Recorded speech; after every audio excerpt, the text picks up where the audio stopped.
कुछ कहानियां सिर्फ वायरल ही नहीं होती बल्कि वो एक ऐसा जख्म भी छोड़ देती हैं जिसे समझने के लिए सिर्फ आंखों का नहीं दिल का होना भी जरूरी होता है। ये कहानी भी एक ऐसी ही लड़की की है जिसे दुनिया आज बेबी डॉल आर्ची के नाम से जानती है, लेकिन इस नाम के पीछे छुपी है एक दर्द भरी सच्चाई, एक अंधेरा और एक ऐसी जिंदगी जिसे उसके सपनों का लालच देकर बेच दिया गया था। ये कहानी है अर्चिता फुकन की। असम के एक शहर से दिल्ली के जीबी रोड तक और वहां से अमेरिका की पोर्न इंडस्ट्री तक का सफर। चलिए जानते हैं इसके पीछे की पूरी सच्चाई। अर्चिता का जन्म 9 फरवरी 1995 में असम के गुवाहाटी शहर के पास एक मिडिल क्लास फैमिली में हुआ था। अर्चिता बचपन से ही डांस, फैशन डिजाइनिंग और मॉडलिंग में काफी ज्यादा इंटरेस्टेड थी। गुवाहाटी के लिटिल फ्लावर हाई स्कूल से अपनी प्राइमरी और सेकेंडरी एजुकेशन कंप्लीट करने के बाद वो 2013 में ग्रेजुएशन के लिए दिल्ली आ गई और एक इंजीनियरिंग कॉलेज में एडमिशन लिया, लेकिन कुछ फाइनेंशियली और पर्सनल प्रॉब्लम्स के कारण उन्हें इंजीनियरिंग कॉलेज 3rd ईयर में ही ड्रॉप करना पड़ा। और यहीं पे अर्चिता की मुलाकात प्लेसमेंट एजेंसी के एक दलाल से हुई जिसने उसे मॉडलिंग का कॉन्ट्रैक्ट और सपना दिखाया। लेकिन जब अर्चिता को होश आया तो वो जीबी रोड के एक कमरे में बंद थी जहां जिंदगी भर के सपने नहीं सिर्फ कुछ घंटों के रेट फिक्स किए जाते थे। 18 साल की एक लड़की जिसने आसमान छूने के सपने देखे थे। 6 साल तक वो एक रेड लाइट एरिया में सेक्स वर्कर की आग में जलती रही, एक ऐसा खिलौना बनकर जिसकी हर रात नए ग्राहक के साथ सोना और हर सुबह एक नए दर्द के साथ जगना उसकी मजबूरी बन गई थी। जब भी अर्चिता अपनी रिहाई की मांग करती उसे एक ही जवाब मिलता कि उसे खरीदा गया है, अगर उसे अपनी आजादी चाहिए तो वो रकम वापस लौटानी होगी।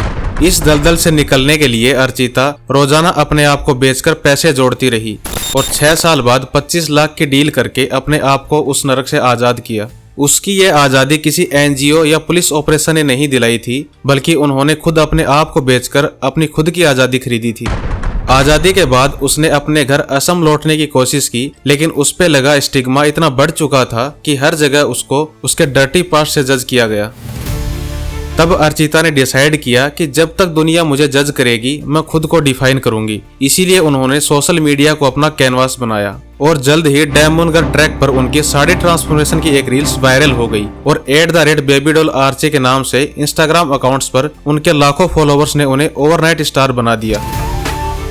भले ही उसकी हर वीडियो में बोल्डनेस था, लेकिन वो अपनी हर एक रील से दुनिया को एक साइलेंट मैसेज दे रही थी कि मैं जिंदा हूँ। अर्चिता सिर्फ कंटेंट नहीं बना रही थी बल्कि वो अपने एग्जिस्टेंस का सबूत दे रही थी। खुद की आजादी के बाद उसने 8 और लड़कियों को जीबी रोड जैसे लाइट एरिया से निकाला और आज भी वो दिल्ली और मुंबई के रेड लाइट एरियाज में चाइल्ड रेस्क्यू और एनिमल वेलफेयर के काम करती हैं, बिना किसी शोर और बिना किसी कैमरे के।